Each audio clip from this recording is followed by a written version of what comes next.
Bonjour à tous, j'espère que vous allez bien, que vous passez un très bon dimanche. Pour ma part, c'est le cas. En tout cas, je vous souhaite de joyeuses Pâques. Alors aujourd'hui, j'ai décidé de vous faire découvrir une nouvelle recette Disney. Donc, toujours du même livre. Alors, ce livre, je l'ai utilisé sur ma première vidéo. Donc, si vous voulez plus d'infos concernant ce livre, il suffit d'aller voir ma première vidéo et je vous décris le livre.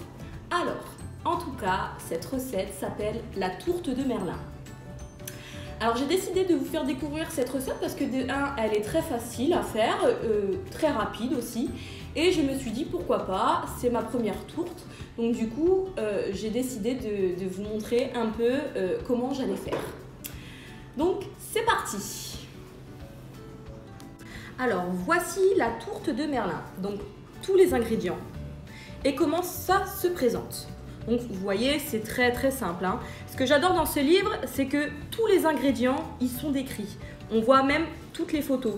Donc comme je disais l'autre fois, moi ce que j'adore dans ce livre, quand j'ai besoin d'aller faire mes courses et qu'il me manque des ingrédients, et même des ingrédients que je ne connaissais pas, ils sont en photo, donc c'est très simple, très simple, vraiment. Donc il vous faut une pâte brisée, de la chair à saucisse, du bœuf, pommes de terre et du thym. Donc je vais vous montrer tout ça de suite.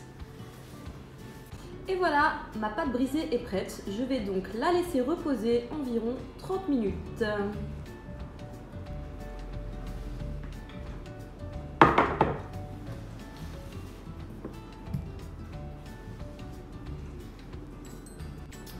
Ensuite, il vous faut les pommes de terre, la viande hachée et ensuite la chair à saucisse. Donc c'est très simple.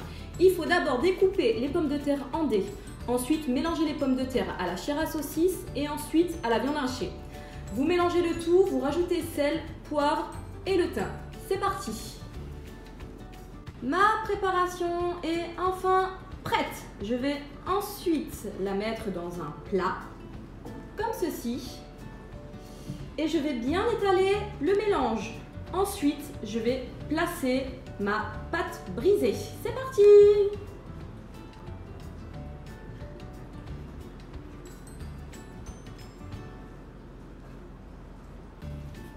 Donc là, j'étale ma pâte brisée.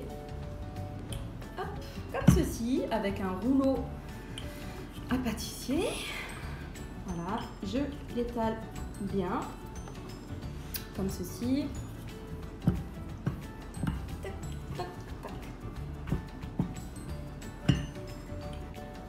Et voilà, la tourte de Merlin est enfin terminée. Je vais donc préchauffer mon four à 180 degrés et laisser chauffer pendant 45 minutes. Et donc après 45 minutes de cuisson, ma tourte est enfin prête. Donc je suis très contente du résultat. Elle a très bien prise, en tout cas ma pâte brisée. Elle a l'air d'être trop bonne. Donc je vous fais des bisous. Et ma petite vidéo cuisine, n'hésitez pas à vous abonner à notre chaîne Poppins Mermaid sur YouTube et n'hésitez pas à venir vous abonner aussi à Instagram Poppins Mermaid. Voilà, à très vite!